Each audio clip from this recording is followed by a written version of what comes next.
I understand. How about you? Anything funny, exciting, hard? But it was 84 when we went to the four-year high school. You know, I was a teacher in 81 when I first came to Reynolds, and it was a teacher's dream. It was like a college campus because it was an open campus, and at lunch, the only people that were here were the teachers. You know, all the students went off campus to eat. 84 was a tough transition because then came ninth graders, and with ninth graders, all the rules changed. And when I was assistant principal, when Mr. Deaton figured I couldn't win enough basketball games, so he made me an assistant principal. I would go off campus a lot, walk off campus where students were not supposed to be, and of course they would see me coming and they go hide in the bathrooms, thinking I guess I was going to just disappear or go away. And it was really a neat thing just to sort of sit there, have my lunch, and watch the crack of the door of the bathroom open up every 2 or 3 minutes to see if I had gone, and just waited. Finally, they'd always give up and come out, and we'd have a little train coming back from off campus to the office to have a little powwow about leaving campus.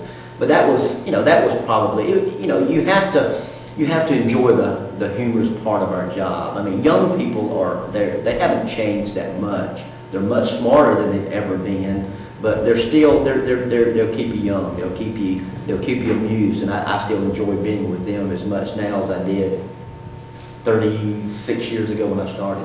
For those folks not living in Winston-Salem, Art had a hard start to this year. A gentleman that was supposed to be a student was killed in a football game before he ever became a student. Anyone die while you were at either on a school thing or just not, like car crash or something like that? Nothing?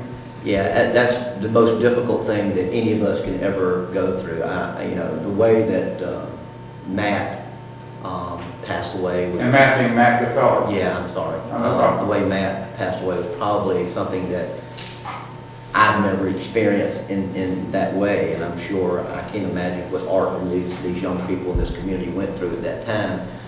But yeah, I know we've all been through times when automobile accidents or other accidents have taken the lives of young people, and I tell you, it's nothing.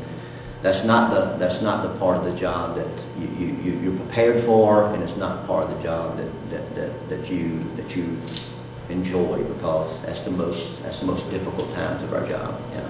Art, seemingly, just as a layman looking on, obviously I'm biased, but it looks like you guys did a masterful job. Why don't you tell how the school came together after that, and essentially what happened? Well, like Stan said, you're never really prepared, especially at a football game. You see a kid get injured, and you expect a rolled ankle, or at worst maybe an injured knee or something like that. You never expect it to be traumatic. In a situation like that, I told our staff, I told our students, it can either bring you together or it can tear you apart. And Stan knows, and Mr. Deaton knows, that we are surrounded by awful good people here at Reynolds High School, and as a result, I think that as tragic as it was, we sort of came together as a school, came together as a community, and the displays of support and just assistance have been just really heartwarming. I know the family feels that way, the teachers and students and staff here feel the same way, but again, it's something that you're never really prepared for, and you have to sort of lead from the heart a little bit rather than lead from with the mind. And so it was a tough time, and I don't wish it on anyone. When I was here in the 60s, race was somewhat an issue with students, but more so because it was with the parents, and the South was changing. We just had a presidential election, and it doesn't look like race was much of an issue here. Is race an issue at Reynolds High School? It doesn't seem to be. We are a very diverse school, first of all, and I think, and I believe our teachers and students feel that the diversity is one of our strengths. If you talk to students and you ask them about some of the things that they like best about Reynolds High School, it's the fact that what they see in Reynolds High School is what they're going to experience outside of Reynolds High School. And so we look at it as a strength. I think our teachers are very tolerant to students of different nationalities, of different cultures, even the students that look a little weird, act a little funny sometimes. Our teachers respond to them just as they would any other student. So I think that's one of the beauties and one of the unique qualities of Reynolds High School. Last year, Arts Magnet went to Reynolds High School due to a federal grant. I think over $1.5 million became an Arts Magnet school. How has that impacted the school? Well, any school should be about meeting the needs of students, and so I think with the grant, our attempt is to try to meet the needs of students. With the diversity that we have, the one common thread that you have, whether it's a white student, African American student, Hispanic student, is they all like something in the arts. And so whether it's drama or music or dance, they like some facet of the arts. And so that's kind of our hook, to get kids engaged, to get kids excited, interested about what we have. We've been able to offer some programs that are unique to Reynolds High School. And so hopefully we'll see students that are happy to be here, that want to be here, and will in turn carry that over to other aspects of school. As many more, because of Arts Magnet, are there more outside opportunities? I mean, like there's always been debate classes, Latin classes, etc. Are there other things related to that now that happen after school that you can even go further with? Oh yeah, there's we've made a lot of connections with the community. We have a lot of specialized courses that are taking place here, both during school, after school, before school. We're getting a lot of kids involved in things happening at Reynolds High School that are unique to Reynolds High School.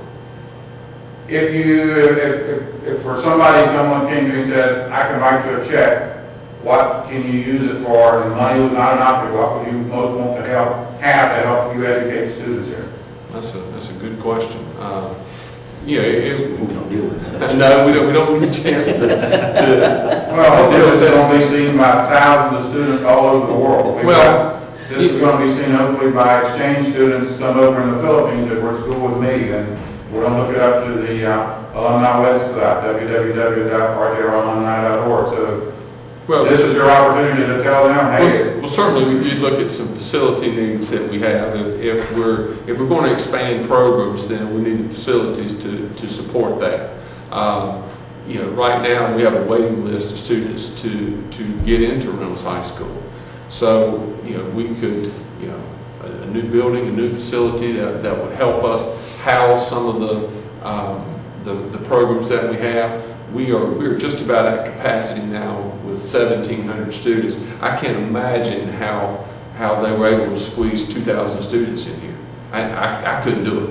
I don't know what the magic was. Well, class size was a little bigger than what's the average class size now? I would say it runs somewhere between 25 and 30. Okay.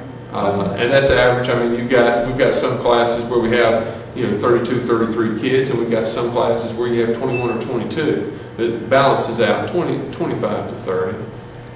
Bob, the media center was just named for Pop Joyner. I assume you worked with him. No, I didn't. Oh, really? Never worked with Mr. Joyner. Okay. He retired in the spring of '62, and I came as assistant principal to John Tandy in the fall of '62. Okay. So knew Mr. Joyner very well, though. Spent quite a bit of time just chatting with him. Quite a man. Okay. You guys have anything else you want to ask? Whether funny, soft, whatever, you tell me. We're getting a note from the side. Well, Ms. Caldwell, who was our magnet director, was kind of letting me know, going back to the money question, that we have determined that in order to sustain the magnet program to the extent that it is now, would be in excess of $100,000 a year. Okay. So, if we had money to keep the programs going, it does cost some resources there. So she was kind enough to remind me while I've got the opportunity to give a pitch for that. So,